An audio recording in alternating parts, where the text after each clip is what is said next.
dear students, once again welcome back to our channel ज्ञान lab. So I hope कि जो हमारे HSC 2024 के स्टूडेंट्स हैं जो बोर्ड्स 2024 में देने वाले हैं उन बच्चों ने पढ़ना स्टार्ट कर दिया होगा, क्योंकि देखो अभी तक आप चिल कर रहे थे, एकदम फुल रिलैक्स्ड मोड में थे, क्योंकि बोर्ड का टाइम टेबल अनाउंस नहीं हुआ था। बहुत सारे बच्चे ये गलतफहमी लेके बैठे थे कि न्यू एजुकेशन पॉलिसी होगी तो अपना बोर्ड चेंज हो जाएगा, etcetera etcetera etcetera. But now let's face the reality. आपका बोर्ड का टाइम टेबल अनाउंस हो चुका है। कब से एग्जाम स्टार्ट होने वाले हैं? 21 फरवरी 2024। तो आपके पास गिन के कितने दिन बचे हैं? अक्टूबर, नवंबर, दिसंबर, 3 महीने सिर्फ स्ट्रिक्टली पढ़ाई हो सकती है, क्योंकि जनवरी में सिर्फ प्रीलिम्स होते हैं, बोर्ड प्रैक्टिकल्स होते हैं, और फरवरी में तो फाइनली आपके एग्जाम्स आ ही जाते हैं। तो अभी तक जो बच्चे ऐसा वेट कर रहे थे कि चलो बाद में पढ़ाई करेंगे, बाद में पढ़ाई करेंगे, ऑनेस्टली स्पीकिंग अब पढ़ाई करना थोड़ा डिफिकल्ट हो जाएगा, क्योंकि अब फेस्टिव सीजन स्टार्ट हो रहा है अपने महाराष्ट्र में, अपने इंडिया में। जैसे अब गणपति आने वाली है, गणेश चतुर्थी आने वाली है, ठीक है, देन नवरात्रि फेस्टिवल आ जाएगा, देन दिवाली आ जाएगा, ऐसे बहुत सारे, ये 3 महीना फुल ऑफ फेस्टिवल रहने वाला है और आपकी इन शॉर्ट लग गई है, करेक्ट। बट ठीक है, I feel pity, I feel sad for your people, but I know that my students are very strong, and अगर इन्होंने कुछ एक बार ठान लिया तो फिर उनको वो चीज करने से कोई नहीं रोक सकता, है ना। फिर तो मैं अपनी भी नहीं सुनती या सुनता, whatever. So देखो, it's still not late to start. आप अभी भी स्टार्ट करके you can score more than 90-95% if you follow your timetable, if you follow your schedule, ठीक है। तो बोर्ड्स में कैसे अच्छे मार्क्स स्कोर करने हैं? बायो में अबाउट 90 आप कैसे स्कोर कर सकते हो? क्योंकि सी ऑनेस्टली स्पीकिंग बाकी के सब्जेक्ट्स में थ्योरी कम होती है तो स्कोर करना इजी हो जाता है, but bio is full of theory.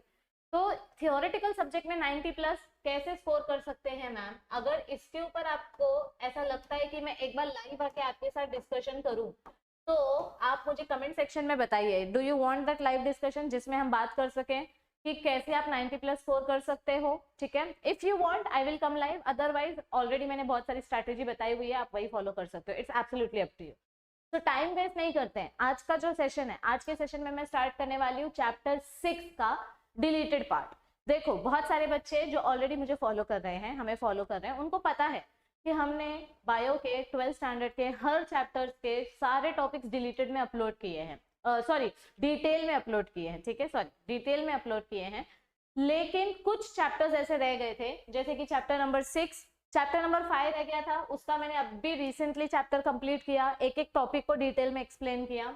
Chapter number 6, chapter number 7, chapter number 9 का आईज और ईयर्स वाला पार्ट, चैप्टर नंबर 10 हो गया, 11 हो गया है, 11 में से भी सब कुछ एक्सप्लेन कर दिया है, 12 हो गया है, 13 हो गया है, 14 का थोड़ा सा पार्ट बचा है और 15 का थोड़ा सा पार्ट बचा है। तो ये चैप्टर मैंने कंप्लीट कर दिया है। इसमें के जो कुछ डिलीटेड टॉपिक्स थे जो मैंने डिटेल में नहीं पढ़ाए थे वो मैंने ऑलरेडी पढ़ा दिए हैं। चैप्टर नंबर 6 मैं आज स्टार्ट करने वाली हूँ, क्योंकि आप लोगों ने ऐसे कुछ खास कमेंट नहीं किया था कि कौन सा चैप्टर स्टार्ट करना चाहिए, तो मैं लाइन से ही जा रही हूँ। और अभी बूम आपके ऊपर सेमिस्टर एग्जाम का बोर्ड ऐसे प्रेशर आने वाला है, तो एटलीस्ट लाइन से जाएंगे तो कम से कम आपका यूनिट 1 मतलब पार्ट 1 जो है आधा बायोलॉजी का वो कंप्लीट हो जाएगा। तो आज मैं स्टार्ट करने जा रही हूँ चैप्टर 6 का डिलीटेड टॉपिक। चैप्टर 6 में से 6.1, 6.2 और 6.3 ये मैंने ऑलरेडी डिटेल में कवर किया है। 6.4 से लेकर पूरा एंड तक हम कवर करेंगे अपने आने वाले सेशंस में, और जब 6th चैप्टर कंप्लीट हो जाएगा तो we will move on to 7th chapter, 9th chapter and then 14th and 15th chapter, और इस तरीके से हम अपना पूरा डिलीटेड पार्ट कंप्लीट कर लेंगे। बच्चों अभी भी आपके पास टाइम है, अगर आप अभी से भी शिद्दत से पढ़ना चालू करो, ऑनेस्टली पढ़ना चालू करो, you can still score more than 90-95% in your boards, and I am talking about all the subjects, सारे सब्जेक्ट्स की मैं बात कर रही हूँ। बस आपको अपना डिसीजन स्ट्रॉन्ग करना पड़ेगा, क्योंकि सीरियसली स्पीकिंग फेस्टिव सीजन में डिस्ट्रैक्ट होने के चांसेस बहुत ज्यादा होते हैं, बट यही वो सीजन है जहाँ पे बहुत सारे बच्चे मौके पे चौका मारते हैं और अपने हॉलीडेज का फायदा उठाते हैं। तो अब आपको डिसाइड करना है कि आप डम हो जो फेस्टिवल को वेस्ट कर दोगे, फेस्टिवल हॉलीडेज को वेस्ट कर दोगे, या you are smart enough to use your holidays and study accordingly, ठीक है। चलो बस मैंने बहुत बुराई कर दी आपकी, अब स्टार्ट करते हैं हम आज का topic, and I know my students can do it, my students are the strongest ones, ठीक है। तो चलो let's start with our today's topic. आज का अपना पहला टॉपिक जो हम स्टार्ट करने वाले हैं that is absorption of water by roots from soil. आता हे काय असतं मैम? प्लांट तो सबने उगाया होगा ना बचपन में, बहुत सारे घर में बहुत सारे बच्चों के पेरेंट्स जो हैं फार्मर्स हैं। Let's not forget India is an agricultural country, क्योंकि आज भी इंडिया का 60% पॉपुलेशन एग्रीकल्चर ऑक्यूपेशन फॉलो करता है। तो जब अपने देश में ही इतने लार्ज अमाउंट में एग्रीकल्चर किया जाता है, तो हमको तो बेसिक प्रॉपर्टीज पता होनी चाहिए ना, कि वाटर कैसे एब्जॉर्ब होता है रूट में। बेसिक प्रिंसिपल क्या है एब्जॉर्प्शन का, ठीक है। So absorption of water by roots from soil. Previous lecture में हमने क्या पढ़ा था, मतलब इसके पहले वाला जो टॉपिक है, कि कौन सा वाटर एब्जॉर्ब होता है रूट में। हाइग्रोस्कोपिक वाटर एब्जॉर्ब होता है, ग्रेविटेशनल वाटर होता है, कैपिलरी वाटर एब्जॉर्ब होता है। कौन सा वाटर एब्जॉर्ब होता है ये सब हमने अपने पुराने लेक्चर्स में पढ़ा था। पर आज हम पढ़ेंगे, हमने अपने लास्ट क्या पढ़ा था, कि कौन सा वाटर एब्जॉर्ब होता है, कैपिलरी वाटर एब्जॉर्ब होता है। तो आज के सेशन में हम पढ़ेंगे कैसे, हाउ, ओके। तो आज का अपना क्वेश्चन है, लास्ट सेशन का अपना क्वेश्चन था विच वाटर इज एब्जॉर्ब। आज अपने टॉपिक का क्वेश्चन है हाउ इट इज एब्जॉर्ब, ठीक है। तो चलो देखते हैं, अच्छे अच्छे फोटोज की मदद से थियोरी को डिटेल में पढ़ेंगे। ओके देखो, मैं नहीं चाहती कि मैं आपको एकदम शॉर्टकट में पढ़ाऊं, एकदम ऐसे बुलेट पॉइंट्स दे दे के पढ़ाऊं। मैं चाहती हूँ कि आपको सारी थियोरिटिकल नॉलेज हो, क्योंकि आप इतना पढ़ते हो तो इतना याद रहता है। अगर मैं इतना ही पढ़ाऊंगी तो आपको इतना सा याद रहेगा, है ना। And this is the basic rule with biology, जितना थ्योरी हम रीड करते हैं उतना पूरा अपने को याद नहीं रहता। तो जितना ज्यादा पढ़ेंगे एटलीस्ट उसका हाफ भी अगर याद रहेगा तो आउट ऑफ मिलने के चांसेस है। बट अगर मैं पहले ही तुमको सब कुछ शॉर्टकट पॉइंट्स में बता दूंगी तो तुम नालायक लोग वो भी नहीं पढ़ोगे, है ना। तो रूट हेयर कैसे एब्जॉर्ब करता है, let us try to understand that. Root hair absorbs water by employing 3 physical process. Root hair water कैसे एब्जॉर्ब करता है, 3 अलग अलग प्रोसेस से, जो स्टेप बाय स्टेप होते हैं। It occurs sequentially. ये तीनों प्रोसेस एक दूसरे से अलग नहीं है, ये तीनों प्रोसेस स्टेप बाय स्टेप है। जैसे अगर मैं आपको बोलूँ आप खाना कैसे खाते हो, तो आप क्या बोलोगे, पहले आप खाने का एक बाइट बनाते हो, रोटी में सब्जी लगाते हो, ये पहला स्टेप हो गया। फिर उसको आप मुंह के अंदर डालते हो, इंजेक्शन करते हो, ये दूसरा स्टेप हो गया। फिर आप उसको च्यू करते हो, ये तीसरा स्टेप हो गया। फिर उसको स्वॉलो करते हो, ये चौथा स्टेप हो गया। मतलब खाना खाने के लिए भी आपको step by step mechanism follow करना पड़ता है। तो ठीक वैसे ही प्लांट्स भी जब वाटर एब्जॉर्ब करते हैं तो वो स्टेप बाय स्टेप करते हैं। So these steps occur sequentially. Sequentially मतलब क्या होता है, एक के बाद एक के बाद एक, ओके। तो पहला सीक्वेंस, पहला स्टेप क्या होता है वाटर एब्जॉर्ब करने का, इम्बिबिशन। दूसरा स्टेप होता है डिफ्यूजन, और तीसरा स्टेप होता है ऑस्मोसिस। आता हे काय असतं, let us try to understand, ठीक है। टेंशन अजिबात घ्यायचं नाही, when I am here why fear. तो इम्बिबिशन, इम्बिबिशन मतलब क्या होता है, इम्बाइब करना। बेसिकली अगर अपन इसको नॉर्मल लैंग्वेज में बोले तो इम्बाइब करना मतलब किसी के ज्ञान को अपने अंदर एब्जॉर्ब करना, ठीक है, उसको बोलते हैं इम्बाइब, ओके। जब आप ऐसे योगा करने बैठते हो तो आप अपने आजू बाजू की पॉजिटिव एनर्जी को एब्जॉर्ब करते हो, उसको बोलते हो इम्बाइब करना। तो यहाँ पे इम्बिबिशन मतलब क्या होता है, रूट के आजू बाजू में जितना भी वाटर अवेलेबल है, अपने रूट के आजू बाजू में जितना भी वाटर अवेलेबल है, ये वाटर मॉलिक्यूल रूट के ऊपर बैठ जाते हैं, रूट सेल्स के साथ इंटरैक्ट करते हैं, इसको बोलते हैं इम्बिबिशन। एकदम सोप्या सरळ भाषेत, your water molecules they sit, जे पाण्याचे मॉलिक्युल्स असतात ते रूट वरती जाऊन बसतात आणि मग रूट हळूहळू त्याला एब्झॉर्ब करायला स्टार्ट करतात। तर जेव्हा ते पाण्याचे मॉलिक्युल्स रूट वर बसतात त्या प्रोसेसला आपण म्हणतो इम्बिबिशन, ठीक है। तो इम्बिबिशन इज स्वेलिंग। स्वेलिंग मतलब क्या होता है, फूल जाना, मोटा हो जाना, फूक। जैसे किशमिश में पानी डालो तो किशमिश फूक जाता है, बादाम को पानी में भिगाएंगे तो बादाम कैसे मोटा हो जाता है, पेटू हो जाता है। तो वैसे ही इम्बिबिशन मतलब जब स्वेलिंग होती है, पानी को एब्जॉर्ब करके जब हमारा रूट स्वेल हो जाता है। तो imbibition is swelling up of hydrophilic colloid. Hydrophilic म्हणजे काय असतं मुलांनो, हाइड्रो म्हणजे वॉटर आणि फिलिक म्हणजे लविंग। तो ऐसे सब्सटेंसेस, कोलॉइड मतलब क्या होता है, ऐसे सब्सटेंस। कोलॉइड मतलब ऐसे सब्सटेंस, दिसता है ना ये, हाँ। कोलॉइड मतलब ऐसे सब्सटेंस जो हाइड्रोफिलिक है। हाइड्रोफिलिक मतलब क्या होता है, वॉटर लविंग। हाइड्रोफिलिक म्हणजे काय, वॉटर लविंग। हाइड्रो म्हणजे वॉटर, फिलिक म्हणजे लविंग। तो जब आपका पानी, imbibition is swelling up of hydrophilic substance due to adsorption of water. Now try to understand what is adsorption and what is absorption. Adsorption मतलब क्या होता है, समझो ये आपका रूट है और ये आपका वाटर मॉलिक्यूल है। ये वाटर मॉलिक्यूल रूट के अंदर नहीं गया है, ये उसके ऊपर बैठा हुआ है, जैसे लोटस का leaf. Now suppose if I draw a lotus leaf over here, suppose if I draw a lotus leaf over here, अगर इस लीफ के ऊपर वाटर मॉलिक्यूल ऐसे बैठ जाता है,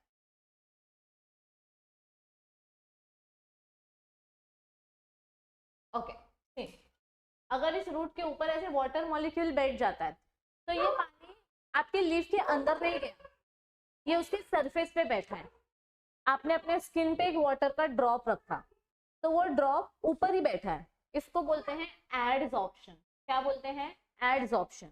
ठीक है, लेकिन अगर मैं स्पंज की बात करूं, कापूस या स्पंज या कॉटन का रुमाल, अगर हम स्पंज की बात करें, तो आप इसके ऊपर जैसे ही वाटर मॉलिक्यूल डालोगे, वो वाटर मॉलिक्यूल इस स्पंज के अंदर चला जाएगा, इसको बोलेंगे एब्जॉर्प्शन। क्या बोलेंगे इसको? एब्जॉर्प्शन। एब्जॉर्प्शन यानी मॉलिक्यूल के अंदर एंटर करना, और एडसॉर्प्शन यानी सरफेस पे बैठे रहना। तो इम्बिबिशन मतलब क्या होता है? एडसॉर्प्शन, यानी कि रूट सेल के ऊपर आपका वाटर मॉलिक्यूल बैठता है। सब्सटेंस दैट एब्जॉर्ब्स वाटर और लिक्विड इज कॉल्ड एज इम्बिबेंट। अभी इस केस में अगर हम बात करें, तो वाटर कौन एब्जॉर्ब कर रहा है? अपना रूट एब्जॉर्ब कर रहा है। ये रूट है, ठीक है, इधर लिख देती हूँ मैं रूट। रूट क्या एब्जॉर्ब कर रहा है? वाटर एब्जॉर्ब कर रहा है। तो सब्सटेंस विच एब्जॉर्ब्स वाटर और लिक्विड, ऐसा सब्सटेंस जो वाटर एब्जॉर्ब करेगा, उसको बोलेंगे इम्बिबेंट। मतलब इधर पे अपना रूट को क्या बोलेंगे हम? इम्बिबेंट। जैसे कि जो एजुकेशन लेता है उसको स्टूडेंट बोलते हैं, और जो एजुकेशन देता है उसको टीचर बोलते हैं, या फिर जो जॉब करता है उसको एम्प्लॉई बोलते हैं। कल को आप लोग जॉब करोगे तो आपको क्या बोलेंगे? एम्प्लॉई। ठीक है, और आपको जो जॉब देगा उसको क्या बोलेंगे? एम्प्लॉयर। क्या बोलेंगे? एम्प्लॉयर। जो जॉब करता है दैट इज एम्प्लॉई, जो जॉब देता है दैट इज एम्प्लॉयर। तो वैसे ही यहाँ पे जो रूट पानी लेने वाला है उस रूट को बोलेंगे इम्बिबेंट, और पानी को बोलेंगे इम्बिबेट। क्या बोलेंगे? पानी को इम्बिबेट। तो जो सब्सटेंस वाटर एब्जॉर्ब करेगा उसको बोलेंगे इम्बिबेंट, और जो पानी रूट के साथ जाके चिपक रहा है उस पानी को क्या बोलेंगे? इम्बिबेट। ठीक है, the root hair cell wall is made up of pectic compounds. What are pectic compounds? It is a type of a sugar. ये हमने क्लास 11 बायोमोलिक्यूल चैप्टर में बहुत बार पढ़ा है। What is pectic? It is a polysaccharide. It is a heteropolysaccharide. It is protein plus cellulose. आपका protein और आपका cellulose का कॉम्बिनेशन जो है उसको पेक्टिन बोलते हैं। ठीक है, तो हमारा जो रूट का हेयर है, रूट के हेयर का जो सेल वॉल है, ये देखो, ये इसकी बात कर रहे हैं। ये सेल वॉल किससे बना है? ओपी करके अपन ने याद रखा था ना, आउटर लेयर। सेल वॉल की जो आउटर लेयर है वो किससे बनती है? ओ। ओ मतलब आउटर, पी मतलब पेक्टिन। किससे बनती है? पेक्टिन से। देखो इधर दिया है सेल वॉल, किधर गया? Plasma membrane and thin cell wall. Cell wall कैसा है? 2 लेयर का बना है, और सेल वॉल किससे बना है? पेक्टिन से बना है। Outer layer is made up of pectin, तो अपन ने ओपी करके याद किया था। सेल वॉल 2 लेयर से बना है, आउटर लेयर पेक्टिन से बनी है, इनर लेयर किससे बनी है? सेल्यूलोज से। Inner layer is made up of cellulose. तो हम रूट हेयर की बात कर रहे हैं। किसकी बात कर रहे हैं हम? रूट हेयर की। तो the root hair cell wall is made up of pectin compounds. What is pectin? It is a combination of protein and sugar, जिसको हम बोलते हैं हेटेरोपॉलीसैकेराइड। क्या बोलते हैं इसको हम? हेटेरोपॉलीसैकेराइड। हेटेरो म्हणजे काय? 2 डिफरेंट मॉलिक्यूल, प्रोटीन और शुगर का कॉम्बिनेशन। होमो मतलब सेम, शुगर शुगर। हेटेरो मतलब different, protein and sugar. Poly मतलब मल्टिपल मॉलिक्यूल्स, आणि सॅकराइड म्हणजे शुगर, तो different types of sugar. So our root hair cell wall it is made up of, अपना root hair cell wall किससे बना हुआ है?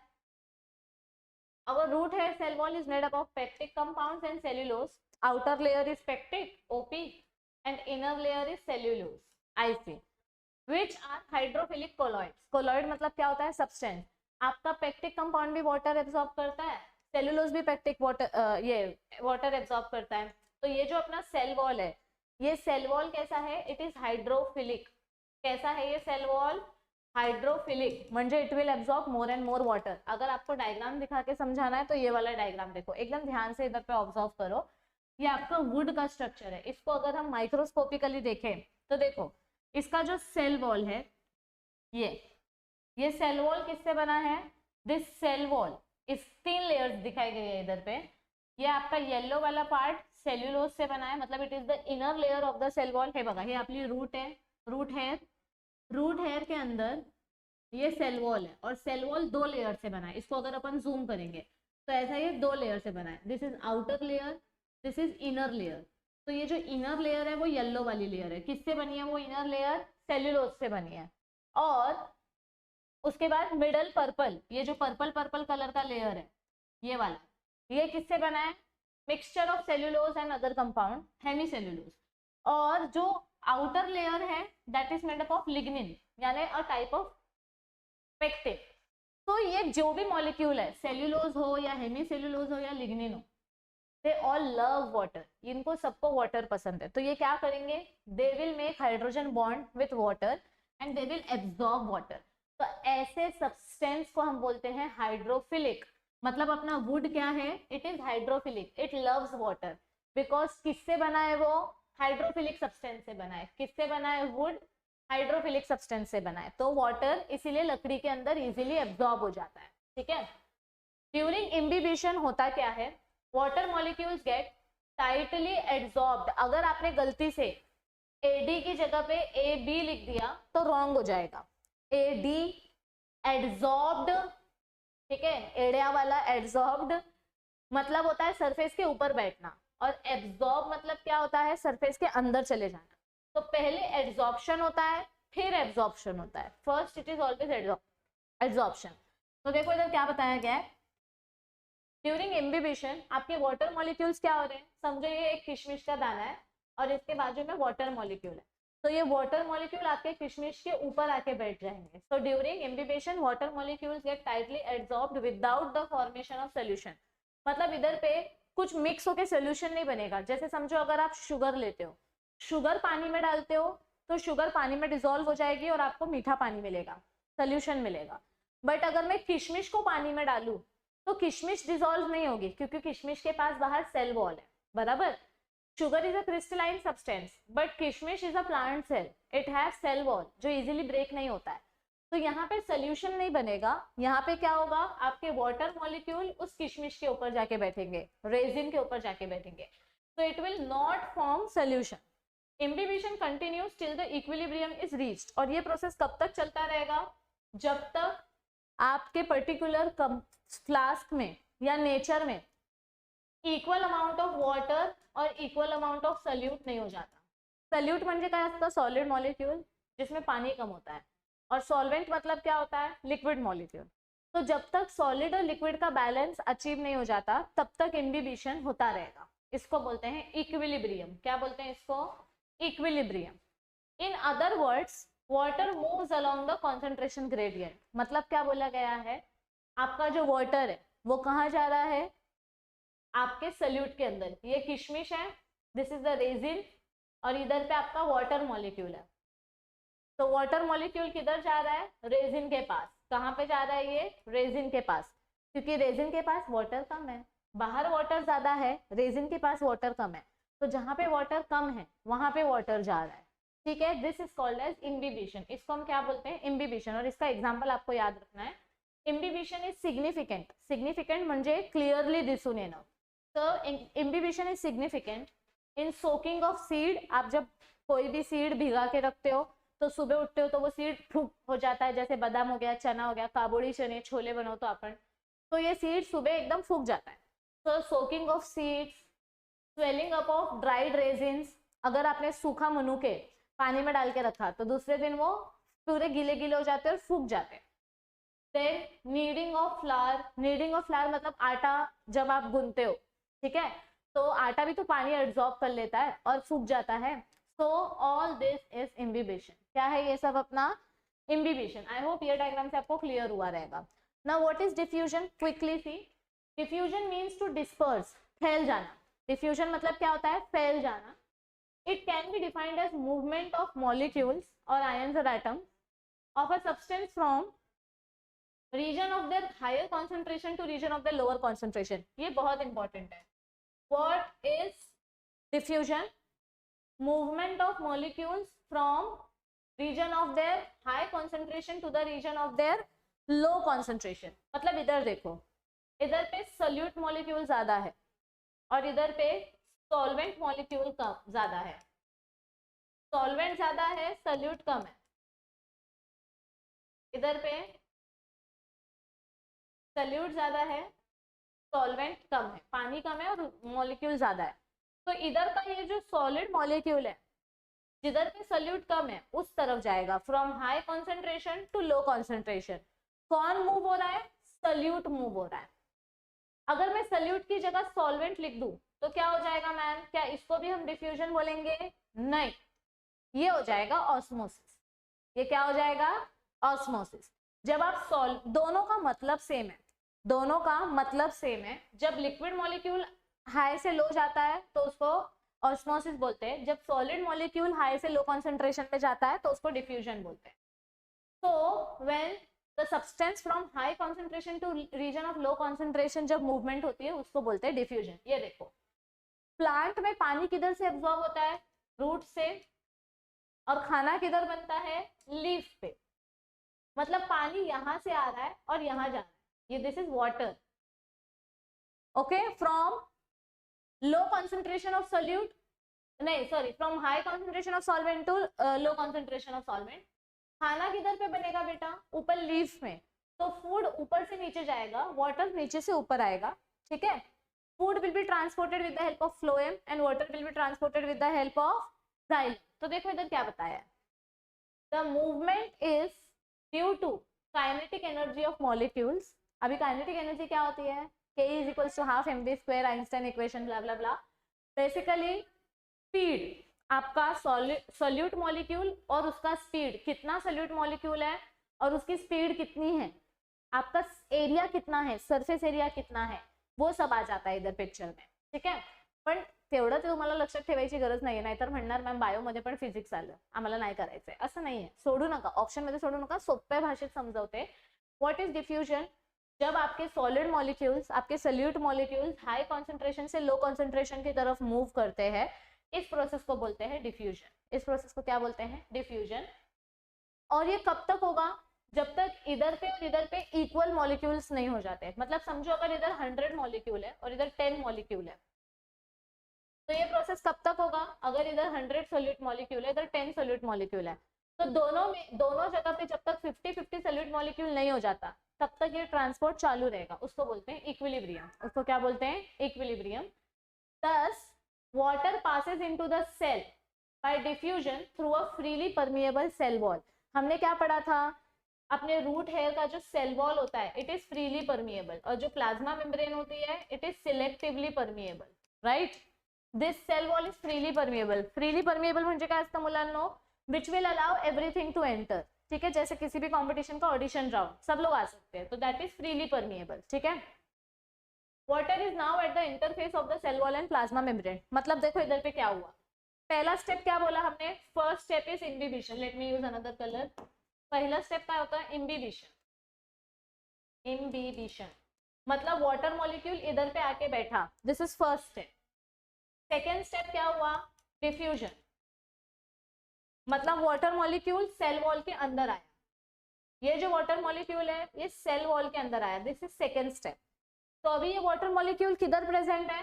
सेल वॉल और सेल मेम्ब्रेन के बीच में, दोनों के बीच में प्रेजेंट है. अब थर्ड स्टेप क्या होगा? ऑस्मोसिस. मतलब अब ये वाटर मॉलिक्यूल सेल मेम्ब्रेन के अंदर जाएगा, तो this is third step. First step is imbibition, आके बैठना. दूसरा स्टेप इज डिफ्यूजन, एक लेयर पार करना. और तीसरा स्टेप क्या है? ऑस्मोसिस. ऑस्मोसिस में क्या होगा?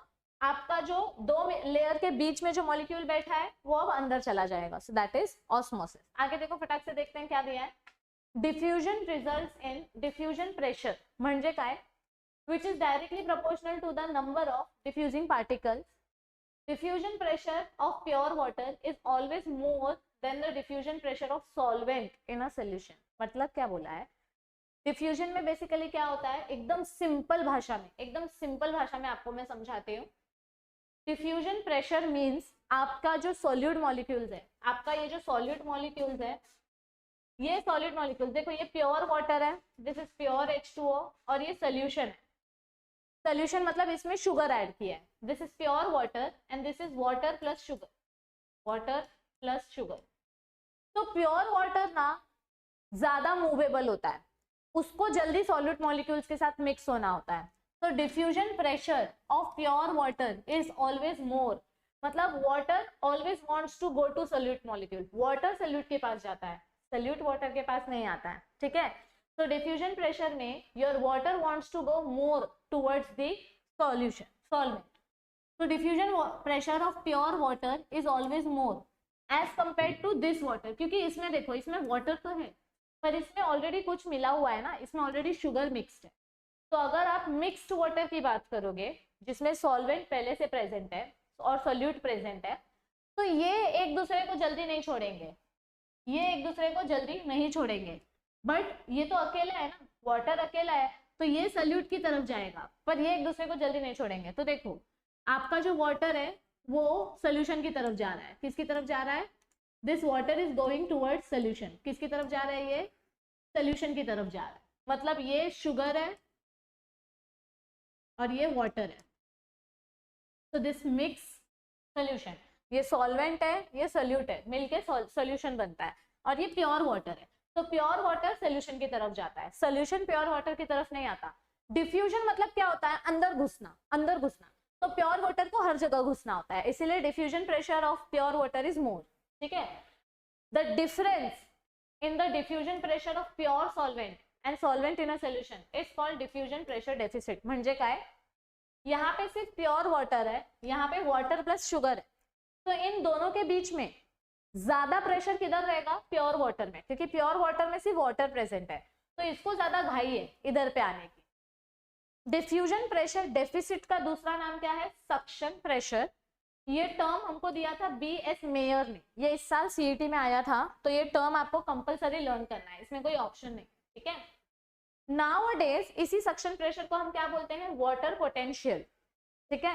म्हणजे काय, वाटर पोटेंशियल म्हणजे काय, इन कोलोकियल लैंग्वेज, कोलोकियल म्हणजे लोकल लैंग्वेज, अरे तो रे अपन ऐसे बात करते हैं ना, तो फॉर्मल लैंग्वेज में आप, हम सारे लोग ऐसे बात करते हैं, और कोलोकियल लैंग्वेज में ए तू, ए मैं, ए अपुन, ऐसा बात करते हैं। तो कोलोकियल लैंग्वेज यानी साइंटिस्ट लोग का लोकल लैंग्वेज। तो अगर हम लोकल लैंग्वेज में बोले तो DPD, डिफ्यूजन प्रेशर डेफिसिट, मतलब क्या होता है, it is actually the thirst of the cell, आपके सेल को कितनी प्यास लगी है उसको बोलते हैं डिफ्यूजन प्रेशर डेफिसिट, कि सेल को कितना पानी चाहिए, बस दैट इज डिफ्यूजन प्रेशर, पानी चाहिए, पानी चाहिए, पानी चाहिए, that is diffusion pressure, with which it absorbs water from the surrounding. तो आपके रूट को कितना पानी चाहिए, इसको बोलेंगे डिफ्यूजन प्रेशर डेफिसिट या वाटर पोटेंशियल। समझा सबको, पक्का पक्का पक्का, okay. Water around the cell wall has more diffusion pressure than cell sap. देखो, बाहर आपका ये सेल वॉल है, दिस इज सेल वॉल, और अंदर क्या प्रेजेंट है, अंदर ऑलरेडी साइटोप्लाज्म प्रेजेंट है, इसको बोलेंगे सेल सैप।